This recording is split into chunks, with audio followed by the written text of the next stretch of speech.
a Campfire Tales production of Sherlock Holmes and a Scandal in Bohemia. Welcome to Story Time.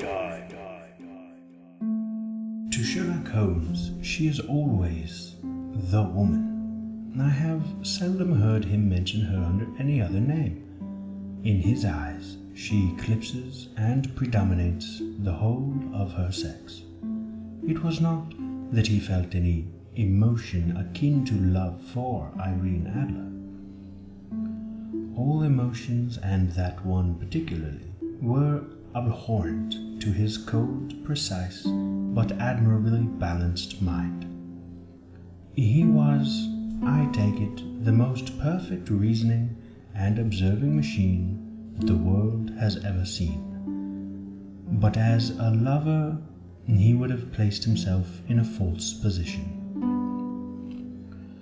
He never spoke of the softer passions save with a jibe and a sneer. They were admirable things for the observer, excellent for drawing the veil from men's motives and actions, but for the trained reasoner to admit such intrusions into his own delicate and finely adjusted temperament was to introduce a distracting factor which might throw a doubt upon all his mental results.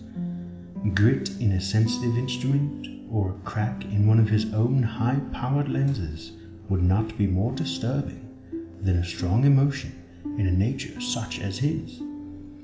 And yet there was but one woman to him, and that woman was the late Irene Adler, of dubious and questionable memory. I had seen little of Holmes lately. My marriage had drifted us away from each other. My own complete happiness and the home-centered interests which rise up around the man who first finds himself master of his own establishment were sufficient to absorb all my attention, while Holmes, who loathed every form of society with his whole Bohemian soul, remained in our lodgings in Baker Street, buried among his old books and alternating from week to week between cocaine and ambition. The drowsiness of the drug and the fierce energy of his own keen nature, he was still as ever deeply attracted by the study of crime, and occupied his immense faculties and extraordinary prowess of observing and following out those clues, and clearing up those mysteries which had been abandoned as hopeless by the official police. From time to time I heard some vague account of his doings, and his summons to Odessa in the case of the Trepoff murder, of his clearing up, and the singular tragedy of the Atkinson brothers in Trincomalee, and finally of the mission which he had accomplished so delicately and successfully for the reigning family of Holland. Beyond these signs of his activity, however, which I merely shared with all of the readers of the daily press, I knew little of my former friend and companion. One night, it was on the 20th of March, 1888, I was returning from a journey to a patient, for I had now returned to civil practice, when my way led me through Baker Street. As I passed the well-remembered door which must always be associated in my mind with my wooing and with the dark incidents of the study in scarlet, I was seized with a keen desire to see Holmes again, and to know how he was employing his extraordinary powers. His rooms were brilliantly lit, and even as I looked up, I saw his tall, spare figure pass twice in a dark silhouette against the blind. He was pacing the room swiftly, eagerly, with his head sunk upon his chest and his hands clasped behind him. To me, who knew his every mood and habit, his attitude and manner told their own story. He was at work again. He had risen out of his drug-created dreams and was hot upon the scent of some new problem. I rang the bell and was shown up to the chamber which had formerly been in part my own. His manner was not effusive, it seldom was, but he was glad, I think, to see me. With hardly a word spoken, but with a kindly eye, he waved me to an armchair, threw across his case of cigarettes, and indicated a spirit case and a gasogen in the corner. Then he stood before the fire and looked me over in his singular introspective fashion. "Wedlock suits you," he remarked. "I think, Watson, that you have put on 7.5 pounds since I saw you." "7," I answered. "Indeed, I should have thought a little more, just a trifle more, I fancy, Watson, and in practice again, I observe. You did not tell me that you intended to go into harness." "Then how do you know?" "I see it, I deduce it. How do I know that you have been getting yourself very wet lately, and that you have a most clumsy and careless servant girl?" "My dear Holmes," I said, "this is too much. You would certainly have been burned had you lived a few centuries ago. It is true that I had a country walk on Thursday, and came home in a dreadful mess, but as I have changed my clothes, I can't imagine how you deduce it. As to Mary Jane, she is incorrigible, and my wife has given her notice, but there again, I fail to see how you work it out." He chuckled to himself and rubbed his long, nervous hands together. "It is simplicity itself," he said. "My eyes tell me that on the inside of your left shoe, just where the firelight strikes it, the leather is scored by 6 almost parallel cuts. Obviously, they have been caused by someone who has very carelessly scraped around the edges of the sole in order to remove crusted mud from it. Hence, you see, my double deduction that you had been out in vile weather, and that you had a particularly malignant boot-slitting specimen of the London slavery. As to your practice, if a gentleman walks into my rooms smelling of iodoform, with a black mark of nitrate of silver upon his right forefinger, and a bulge on the right side of his top hat to show where he has secreted his stethoscope, I must be dull indeed if I do not pronounce him to be an active member of the medical profession." I could not help but laughing at the ease with which he explained his process of deduction.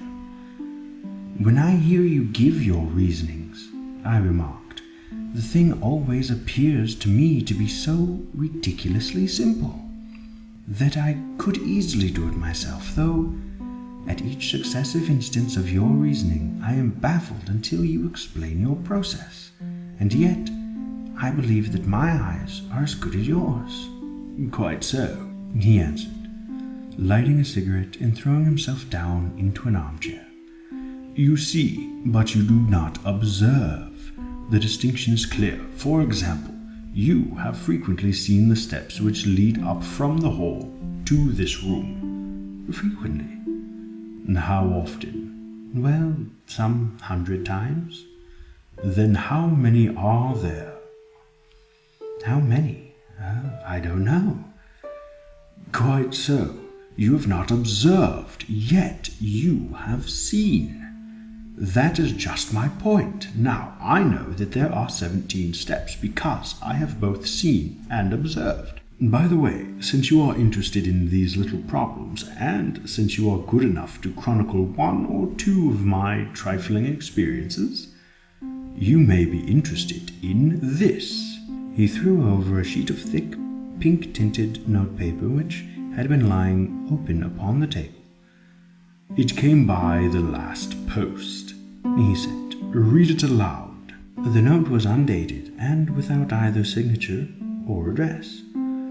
"There will call upon you tonight at 7:45, it said. "A gentleman who desires to consult you upon a matter of very deepest moment. Your recent services to one of the Royal House of Europe have shown that you are one who may safely be trusted with matters which are of an importance which can hardly be exaggerated. This account of you we have from all quarters received. Be in your chamber then at that hour, and do not take it amiss if your visitor wears a mask." "This is indeed a mystery," I remarked. "What do you imagine that it means?" "I have no data yet. It is a capital mistake to theorize before one has data. Insensibly, one begins to twist facts to suit theories instead of theories to suit facts. But the note itself, what do you deduce from it?" And I carefully examined the writing and the paper upon which it was written. "The man who wrote it is presumably well-to-do," I remarked, endeavoring to imitate my companion's process. "Such paper could not be bought under half a crown a packet. It is peculiarly strong and stiff." "Peculiar, that is the very word," said Holmes. "It is not an English paper at all. Hold it up to the light." I did so, and saw a large E with a small g and a P, and a large G with a small t, woven into the texture of the paper. "What do you make of that?" asked Holmes. "The name of the maker, no doubt, or his monogram, rather." "Not at all. The G with the small t stands for Gesellschaft, which is the German for company. It is a customary contraction like our CO. P, of course, stands for paper. Now, for the EG, let us glance at our Continental Gazetteer." He took down a heavy brown volume from his shelves. Eglonitz, here we are, Egria. It is in a German-speaking country in Bohemia, not far from Carlsbad. Remarkable as being the scene of the death of Wallenstein, and for its numerous glass factories and paper mills. Ha ha, my boy, what do you make of that?" His eyes sparked, and he sent up a great blue triumphant cloud from his cigarette. "The paper was made in Bohemia," I said. "Precisely, and the man who wrote the note is a German. Do you note the peculiar construction of the sentence? 'This account of you we have from all quarters received.' A Frenchman or Russian could not have written that. It is the German who is so uncourteous in his verbs. It only remains, therefore, to discover what is wanted by this German who writes upon Bohemian paper and prefers wearing a mask to showing his face.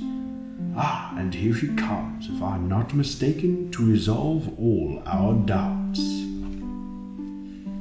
And as he spoke, there was the sharp sound of horses' hoofs and grating wheels against the curb, followed by a sharp pull at the bell. Holmes whistled. "A pair by the sound," said he. "Yes," he continued, glancing out of the window. "A nice little Brahmin and a pair of beauties. 150 guineas apiece. There's money in this case, Watson, if there's nothing else." "I think I had better go, Holmes." "Not a bit, Doctor. Stay where you are. I am lost without my Boswell. And this promises to be interesting. It would be a pity to miss it." "But your client?" "Never mind him. I may want your help, and so may he. Here he comes. Sit down in that armchair, Doctor, and give us your best attention." A slow and heavy step which had been heard upon the stairs and in the passage paused immediately outside the door. Then there was a loud and authoritative tap. "Come in," said Holmes. A man entered who could hardly have been less than 6 feet 6 inches in height, with the chest and limbs of a Hercules. His dress was rich with a richness which would, in England, be looked upon as akin to bad taste. And heavy bands of astrakhan were slashed across the sleeves and fronts of his double-breasted coat, while the deep blue cloak which was thrown over his shoulders was lined with flame-colored silk and secured at the neck with a brooch which consisted of a single flaming pearl. Boots which extended halfway up his calves and which were trimmed at the tops with rich brown fur completed the impression of barbaric opulence which was suggested by his whole appearance. He carried a broad-brimmed hat in his hand, while he wore across the upper part of his face, extending down past the cheekbones, a black viziered mask, which he had apparently adjusted that very moment, for his hand was still raised to it as he entered. From the lower part of the face he appeared to be a man of strong character, with a thick hanging lip, and a long, straight chin suggested of resolution pushed to the length of obstinacy. "You heard my note?" he asked with a deep, harsh voice and a strongly marked German accent. "I told you that I would call." And he looked from one to the other of us, as if uncertain which to address. "Pray, take a seat," said Holmes. "This is my friend and colleague, Dr. Watson, who is occasionally good enough to help me in my cases. Whom have I the honor to address?" "You may address me as the Count von Kram, a Bohemian nobleman. I understand that this gentleman, your friend, is a man of honor and discretion, whom I may trust with a matter of the most extreme importance. If not, I should much prefer to communicate with you alone." I rose to go, but Holmes caught me by the wrist and pushed me back into my chair. "It is both or none," he said. "You may say before this gentleman anything which you may say to me." The Count shrugged his broad shoulders. "Then I must begin," said he, "by binding you both to absolute secrecy for 2 years. At the end of that time, the matter will be of no importance. At present, it is not too much to say that it is of such weight it may have an influence upon European history." "I promise," said Holmes. "And I. You will excuse this mask," continued our strange visitor. "The august person who employs me wishes his agent to be unknown to you, and I may confess at once that the title by which I have just called myself is not exactly mine own." "I was aware of it," said Holmes dryly. "The circumstances are of great delicacy, and every precaution has to be taken to quench what might grow to be an immense scandal and seriously compromise one of the reigning families of Europe. To speak plainly, the matter implicates the great house of Ormstein, hereditary kings of Bohemia." "And I was aware of that," murmured Holmes, settling himself down in his armchair and closing his eyes. Our visitor glanced with some apparent surprise at the languid, lounging figure of the man who had been, no doubt, depicted to him as the most incisive reasoner and most energetic agent in Europe. Holmes slowly reopened his eyes and looked impatiently at his gigantic client. "If your Majesty would consent to state your case," he remarked, "I should be better able to advise you." The man sprang from his chair and paced up and down the room in uncontrollable agitation. Then, with a gesture of desperation, he tore the mask from his face and hurled it upon the ground. "You are right," he cried. "I am the king. Why should I attempt to conceal it?" "Why, indeed?" murmured Holmes. "Your Majesty has not spoken before. I was aware of that. I was addressing Wilhelm Gestrick Sigmundson von Ormstein, Grand Duke of Castle Philistine and hereditary King of Bohemia." "But you can understand," said our strange visitor, sitting down once more and passing his hand over his high white forehead. "You can understand that I am not accustomed to doing such business in mine own person. Yet the matter was so delicate that I could not confide it in an agent without putting myself in his power.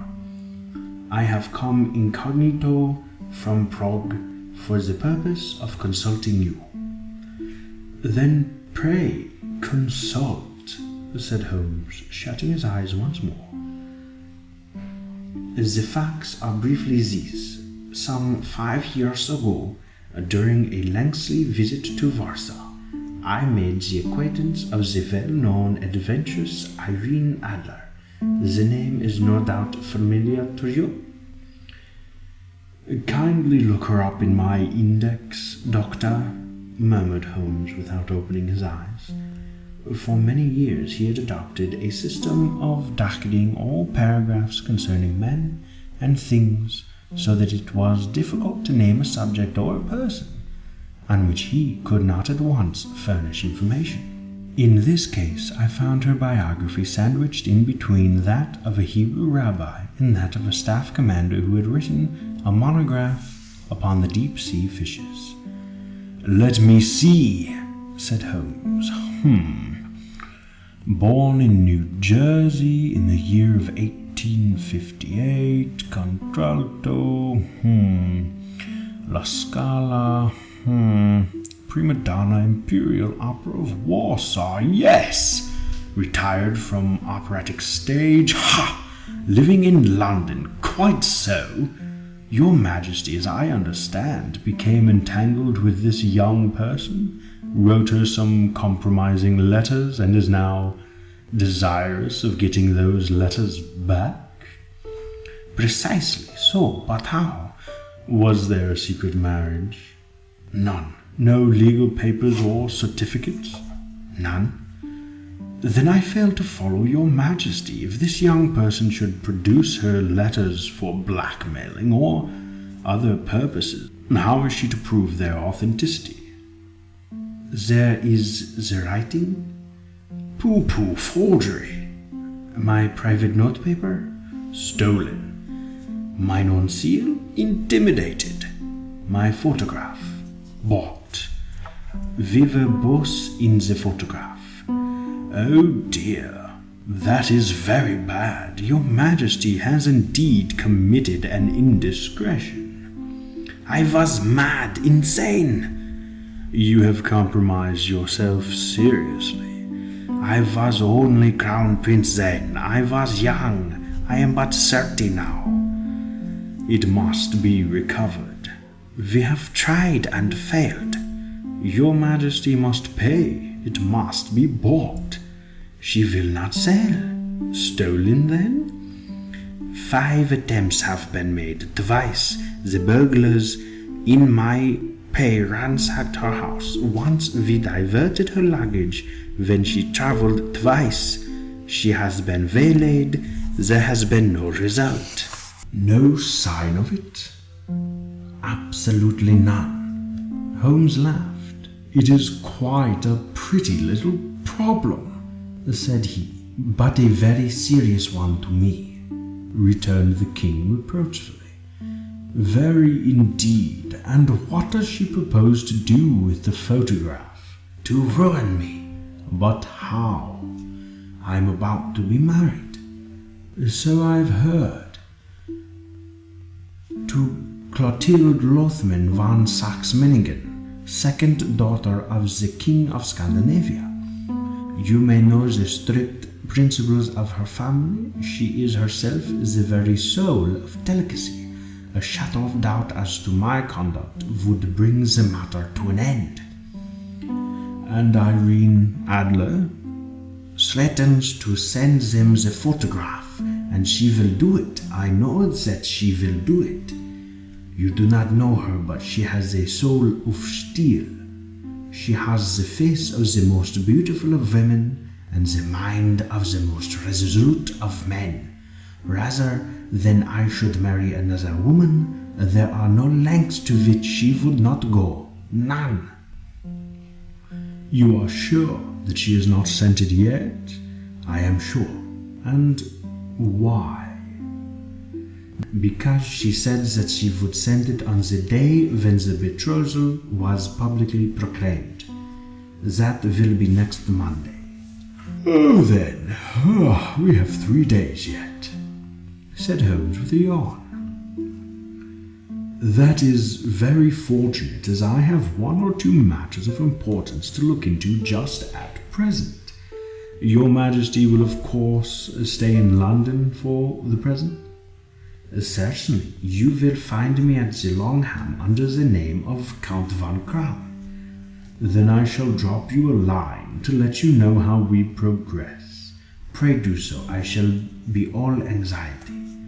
Then, as to money, you have carte blanche? Absolutely. I tell you that I would give 1 of the provinces of my kingdom to have that photograph. And for present expenses, the king took a heavy cameos leather bag from under his cloak and laid it on the table. There are 300 pounds in gold and 700 in notes, he said.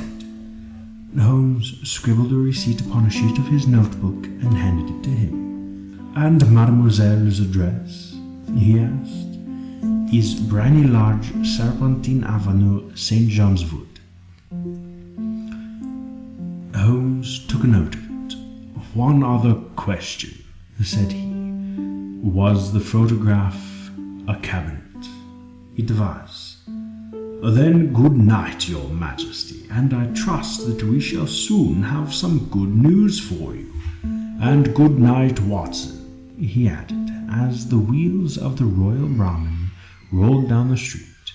If you will be so good enough to call tomorrow afternoon at 3 o'clock, I should like to chat this little matter over with you. At 3 o'clock precisely, I was at Baker Street, but Holmes had not yet returned. The landlady informed me that he had left the house shortly after 8 o'clock in the morning. I sat down beside the fire, however, with the intention of awaiting him, however long he might be. I was already deeply interested in his inquiry. For, though it was surrounded by none of the grim and strange features which were associated with the 2 crimes which I had already recorded, still, the nature of the case and the exalted station of his client gave it a charter of its own. Indeed, apart from the nature of the investigation which my friend had on hand, there was something in his masterly grasp of the situation and his keen, incisive reasoning, which made it a pleasure to me to study his system of work, and to follow the quick, subtle methods by which he disentangled the most inextricable mysteries. So accustomed was I to his invariable success that the very possibility of his failing had ceased to enter into my head. It was close upon 4 before the door opened, and a drunken-looking groom, ill-kempt and side-whiskered, with an inflamed face and disreputable clothes, walked into the room. Accustomed as I was to my friend's amazing powers in the use of disguises, I had to look 3 times before I was certain that it was indeed he. With a nod he vanished into the bedroom, whence he emerged in 5 minutes, tweed-suited and respectable as of old. Putting his hands into his pockets, he stretched out his legs in front of the fire and laughed heartily for some minutes. "Well, really!" he cried, and then he choked and laughed again until he was obliged to lie back, limp, helpless, and in the chair. "What is it?" It's quite too funny. I'm sure you could never guess how I employed my morning, or what I ended by doing." "I can't imagine. I suppose that you have been watching the habits and perhaps the house of Miss Irene Adler?" "Quite so. But the sequel was rather unusual. I will tell you, however. I left the house a little after 8 o'clock this morning in the character of a groom out of work. There's a wonderful sympathy and freemasonry among horsey men. Be one of them, and you will know all that there is to know. I soon found Briny Lodge. It is a bijou villa with a garden at the back, but built out in front right up to the road, 2 stories, chub-lock to the door. Large sitting room on the right side, well furnished with long windows almost to the floor, and those preposterous English window fasteners which a child could open. Behind there was nothing remarkable, save that the passage window could be reached from the top of the coach house. I walked round it and examined it closely, from every point of view, but without noting anything else of interest. I then lounged down the street and found, as I expected, that there was a mews in a lane which runs down by one wall of the garden.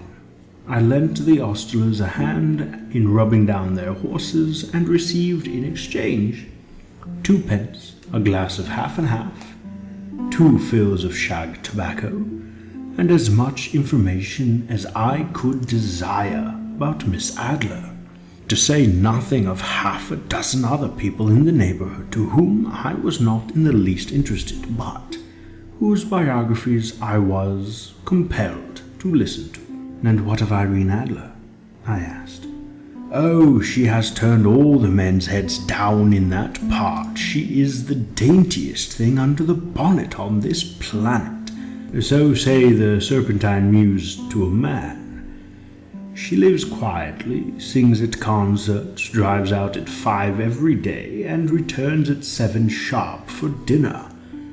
Seldom goes out at other times except when she sings. Has only 1 male visitor, but a good deal of him.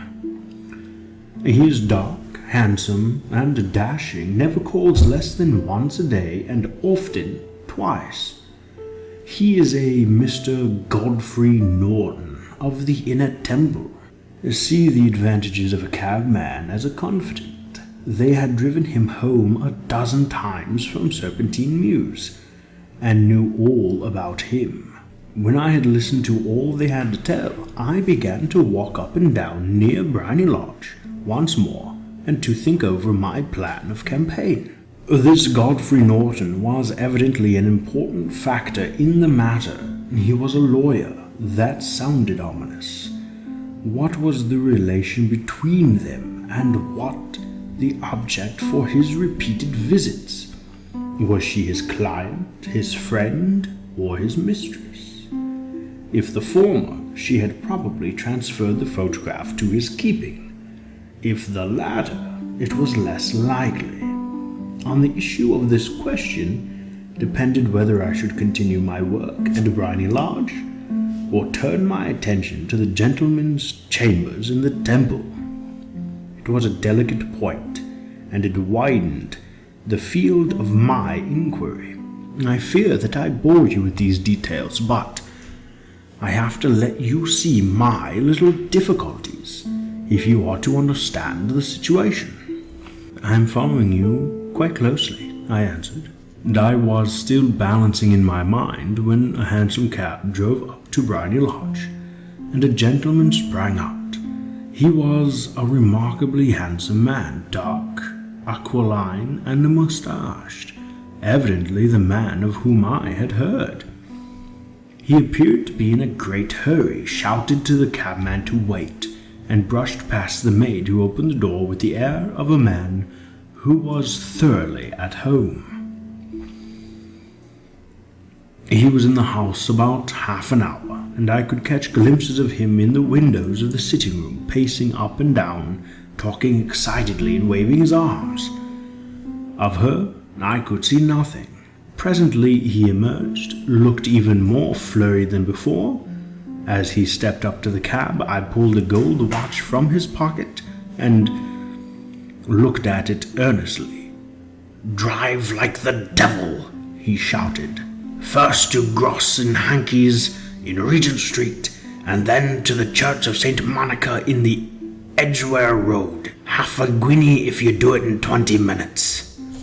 Away they went, and I was just wondering whether I should not do well to follow them, when up the lane came a neat little landau.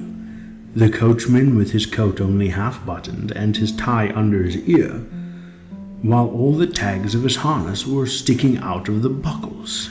It hadn't pulled up before she shot out of the hall and into it. I only caught a glimpse of her at the moment, but she was a lovely woman, with a face that a man might die for. "To the Church of St. Monica, John," she cried, "and half a sovereign if you reach it in 20 minutes. This was quite too good to lose, Watson. I was just balancing whether I should run for it or whether I should perch behind her landau when a cab came through the street. The driver looked twice at such a shabby fare, but I jumped in before he could object. 'The Church of St. Monica,' said I, 'and half a sovereign if you reach it in 20 minutes. It was 25 minutes to 12, and of course it was clear enough what was in the wind. My cabby drove fast, and I don't think I ever drove faster, but the others were there before us. The cab and the landau with their streaming horses were in front of the door when I arrived. I paid the man and hurried into the church. There was not a soul there save the two whom I had followed, and a surpliced clergyman who seemed to be expostulating with them.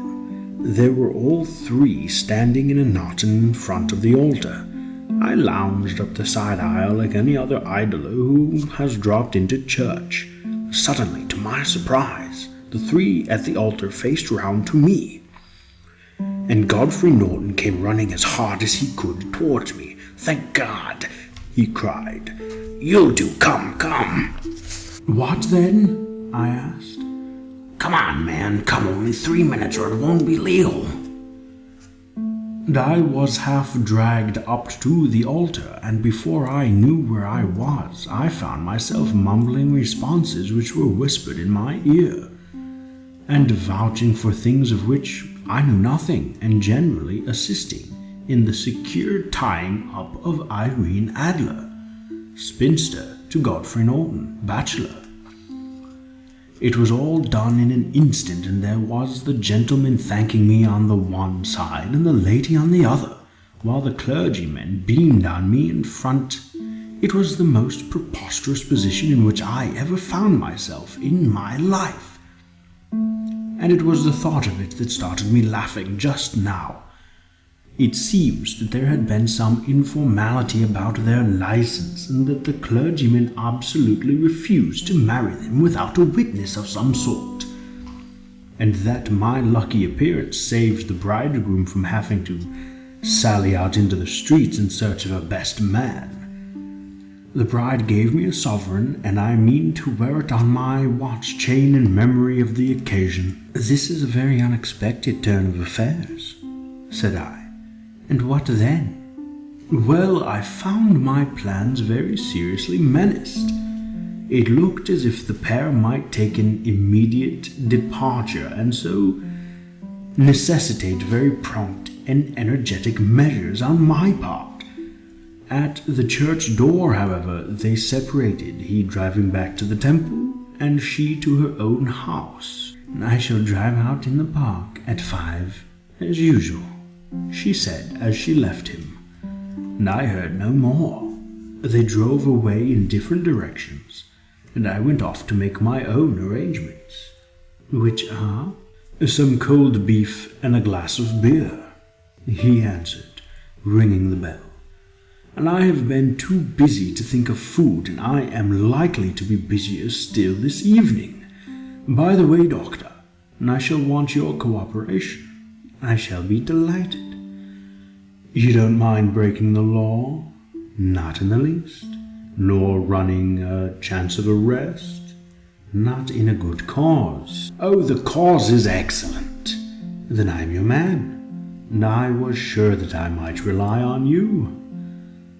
But what is it you wish? When Mrs. Turner has brought in the tray, I will make it clear to you now, he said as he turned hungrily on the simple fare that our landlady had provided.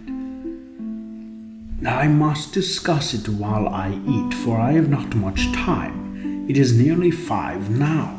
In 2 hours we must be on the scene of action. Miss Irene, or Madame, rather, returns from her drive at 7. We must be at Briny Lodge to meet her. And what then? You must leave that to me. I have already arranged what is to occur. There's only one point on which I must insist. You must not interfere, come what may. You understand? I am to be neutral. To do nothing whatsoever. There will probably be some small unpleasantness. Do not join in it. It will end in my being conveyed into the house. 4 or 5 minutes afterwards, the sitting-room window will open. You are to station yourself close to that open window. Yes, you are to watch me, for I will be visible to you. And when I raise my hand, so, you will throw into the room what I give you to throw, and will at the same time raise the cry of fire. You quite follow me? Entirely.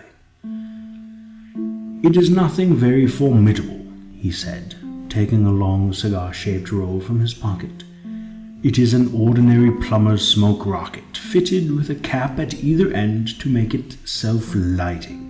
Your task is confined to that. When you raise your cry of fire, it will be taken up by quite a number of people. You may then walk to the end of the street, and I will rejoin you in 10 minutes. I hope that I've made myself clear.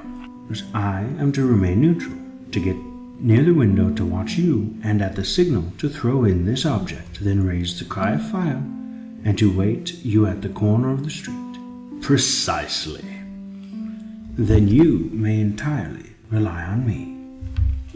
That is excellent. I think perhaps it is almost time that I prepare for the new role I have to play. He disappeared into the bedroom and returned in a few minutes in the character of an amiable and simple-minded nonconformist clergyman. His broad black hat, his shaggy trousers, his white tie, his sympathetic smile, and a general look of peering and benevolent curiosity were such as Mr. John Hare alone could have equalled.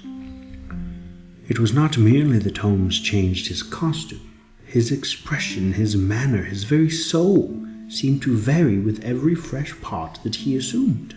The stage lost a fine actor, even as science lost an acute reasoner when he became a specialist in crime. It was 6:15 when we left Baker Street, and it still wanted 10 minutes to the hour when we found ourselves in Serpentine Avenue. It was already dusk, and the lamps were just being lighted as we paced up and down in front of Briny Lodge, waiting for the coming of its occupant. The house was just as I had pictured it from Sherlock Holmes's succinct description, but the locality appeared to be less private than I expected. On the contrary, for a small street in a quiet neighborhood, it was remarkably animated. There was a group of shabbily dressed men smoking and laughing in a corner, a scissors grinder with his wheel, 2 guardsmen who were flirting with a nurse girl, and several well-dressed young men who were lounging up and down with cigars in their mouths. "You see," remarked Holmes, as we paced to and fro in front of the house, "this marriage rather simplifies matters. The photograph becomes a double-edged weapon now. The chances are that she would be averse to its being seen by Mr. Godfrey Norton, as our client is to its coming to the eyes of his princess. Now, the question is, where are we to find the photograph? Where indeed? It is most unlikely that she carries it about with her. It is cabinet size, too large for easy concealment about a woman's dress. She knows that the king is capable of having her waylaid and searched. 2 attempts of the sort have already been made. We may take it, then, that she does not carry it about with her. Where then? Her banker or her lawyer? There's that double possibility, but I'm inclined to think neither. Women are naturally secretive, and they like to do their own secreting.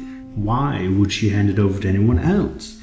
She could trust her own guardianship, but she could not tell what indirect or political influence might be brought to bear upon a businessman. Besides, remember that she had resolved to use it within 5 days. It must be where she can lay her hands upon it. It must be in her own house. But it has been twice burgled. Pshaw! They did not know how to look. But how will you look? And I will not look. What then? And I will get her to show me. But she will refuse. She will not be able to. But I hear the rumble of wheels. It is her carriage. Now, carry out my orders to the letter. And as he spoke, the gleam of the sidelights of a carriage came around the curve of the avenue. It was a smart little landau which rattled up to the door of Briny Lodge. As it pulled up, one of the loafing men at the corner dashed forward to open the door in the hope of earning a copper, but was elbowed away by another loafer who had rushed up with the same intention. A fierce quarrel broke out, which was increased by the 2 guardsmen who took sides with one of the loungers, and by the scissors grinder who was equally hot upon the other side. A blow was struck, and in an instant the lady who had stepped from her carriage was the center of a little knot of flushed and struggling men, who struck savagely at each other with their fists and sticks. Holmes dashed into the crowd to protect the lady, but just as he reached her, he gave a cry and dropped to the ground with the blood running freely from his face. At his fall, the guardsmen took to their heels in one direction and the loungers in the other, while a number of better-dressed people who had watched the scuffle without taking part in it crowded in to help the lady and to attend to the injured man. Irene Adler, as I will still call her, had hurried up the steps, but she stood at the top of her suburb, figure outlined against the lights of the hall, looking back into the street. "Is the poor gentleman hurt?" she asked. He's dead, cried several voices. No, there's life in him, shouted another. but he'll be gone before you can get him to the hospital. "He's a brave fellow," said a woman. "They would have had the lady's purse, and what if it hadn't been for him? They were a gang, and a rough one too. He's breathing now." He can't lie in the street. May we bring him in, marm? "Surely, bring him into the sitting room. There is a comfortable sofa. This way, please." Slowly and solemnly he was borne into Briny Lodge and laid out in the principal room, while I still observed the proceedings from my post by the window. The lamps had been lit, but the blinds had not been drawn so that I could see Holmes as he lay upon the couch. I do not know whether he was seized with compunction at that moment for the part he was playing, but I know that I never felt more heartily ashamed of myself in my life than when I saw the beautiful creature against whom I was conspiring, or the grace and kindliness with which she waited upon the injured man. And yet it would be in the blackest treachery to Holmes to draw back now from the part which he had entrusted to me. I hardened my heart and took the smoke rocket from under my ulster. After all, I thought we were not injuring her. We are but preventing her from injuring another. Holmes had sat up upon the couch, and I saw him motion like a man who is in need of air. A maid rushed across and threw open the window. At the same instant I saw him raise his hand, and at the signal I tossed my rocket into the room with a cry of "Fire!" The word was no sooner out of my mouth than the whole crowd of spectators, well-dressed and ill, gentlemen, oysters, and servant-maid, joined in a general shriek of "Fire!" The thick clouds of smoke curled through the room, and out at the open window I caught a glimpse of rushing figures, and a moment later the voice of Holmes from within assuring them that it was a false alarm. Slipping through the shouting crowd, I made my way to the corner of the street, and in 10 minutes I was rejoiced to find my friend's arm in mine, and to get away from the scene of uproar. He walked swiftly and in silence for some few minutes until we had turned down one of the quiet streets which led towards the Edgware Road. "You did very nicely, Doctor," he remarked. "Nothing could have been better. It is all right. You have the photograph? I know where it is. And how did you find out?" "She showed me, as I told you she would. And I'm still in the dark." "I do not wish to make a mystery," said he, laughing. "The matter was perfectly simple. You, of course, saw that everyone in the street was an accomplice. They were all engaged for the evening. I guessed as much. Then, when the row broke out, I had a little moist red paint in the palm of my hand. I rushed forward, fell down, clapped my hand to my face, and became a piteous spectacle. It is an old trick. That I also could fathom. Then they carried me in. She was bound to have me in. What else could she do? And into her sitting room, which was the very room which I suspected it lay, between that and her bedroom, and I was determined to see which. They laid me on a couch. I motioned for air. They were compelled to open the window, and you had your chance. Now, did that help you?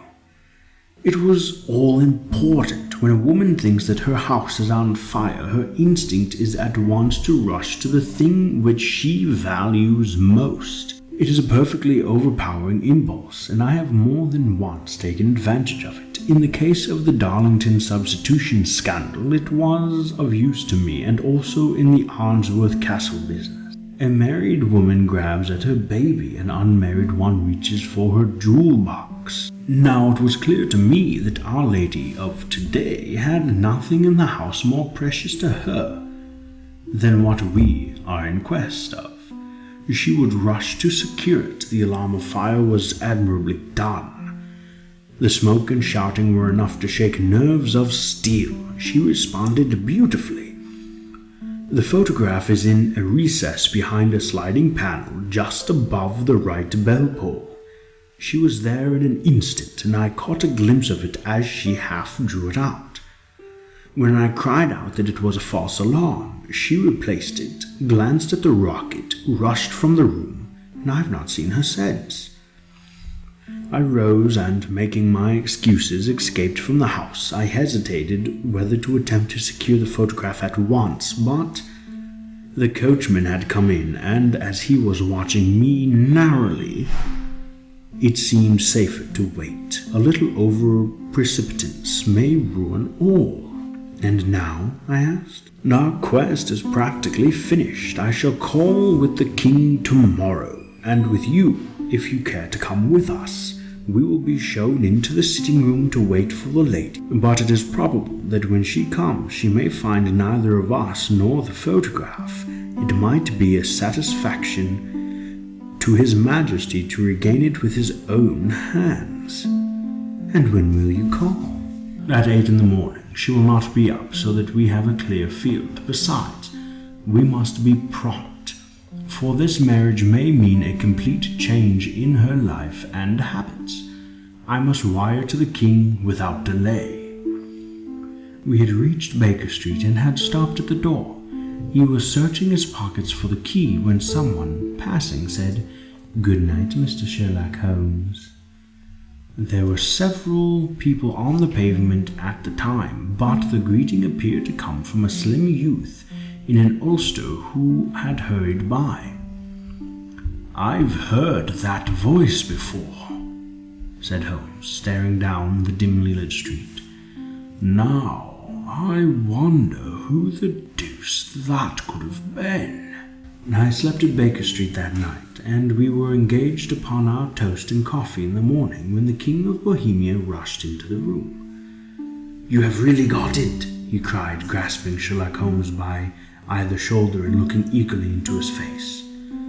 "Not yet, but you have hopes." "I have hopes." "Then come, I am all impatience to be gone." "We must have a cab." "No, my Brahmin is waiting."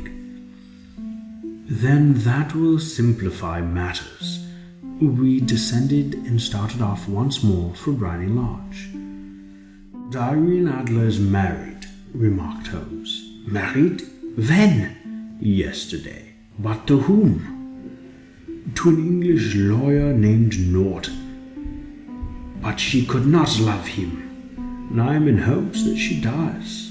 "And why in hopes?" "Because it would spare your majesty all fear of future annoyance. If the lady loves her husband, she does not love your majesty. If she does not love your majesty, there is no reason why she should interfere with your majesty's plan." "It is true, and yet... Well, I wish she had been of my own station. What a queen she would have made." He relapsed into a moody silence which was not broken until we drew up in Serpentine Avenue. The door of Briny Lodge was open, and an elderly woman stood upon the steps. She watched us with a sardonic eye as we stepped from the Brahmin. "Mr. Sherlock Holmes, I believe?" she said. "I am Mr. Holmes," answered my companion, looking at her with a questioning and rather startled gaze. "Indeed. My mistress told me that you were likely to call. She left this morning with her husband by the 5:15 train from Charing Cross for the continent." "What?" Sherlock Holmes staggered back, white with chagrin and surprise. "Do you mean that she's left England?" "Never to return." "And the papers?" asked the king hoarsely. "All is lost." "We shall see." He pushed past the servant and rushed into the drawing room, followed by the king and myself. The furniture was scattered about in every direction, with dismantled shelves and open drawers, as if the lady had hurriedly ransacked them before her flight. Holmes rushed at the bell pull, tore back a small sliding shutter, and plunging in his hand pulled out a photograph and a letter. The photograph was of Irene Adler herself in evening dress. The letter was superscribed to Sherlock Holmes, Esquire, to be left till called for. My friend tore it open, and we all three read it together. It was dated at midnight of the preceding night, and ran in this way. "Dear Mr. Sherlock Holmes, you really did it very well. You took me in completely. Until after the alarm of fire, I had no suspicion. But then, when I found out how I had betrayed myself, I began to think. I had been warned against you months ago. I had been told that if the king employed an agent, it would certainly be you, and your address had been given me.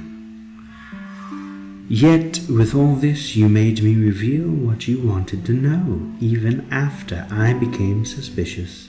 I found it hard to think evil of such a dear, kind old clergyman. But you know, I have been trained as an actress myself. Male costume is nothing new to me. I often take advantage of the freedom which it gives. I sent John the coachman to watch you, ran upstairs, got into my walking clothes, as I call them, and came down just as you departed. Well, I followed you to your door, and so made sure that I was really an object of interest to the celebrated Sherlock Holmes. Then I rather imprudently wished you a good night, and started for the temple to see my husband. We both thought the best resource was flight when pursued by so formidable an antagonist, so you'll find the nest empty when you call tomorrow.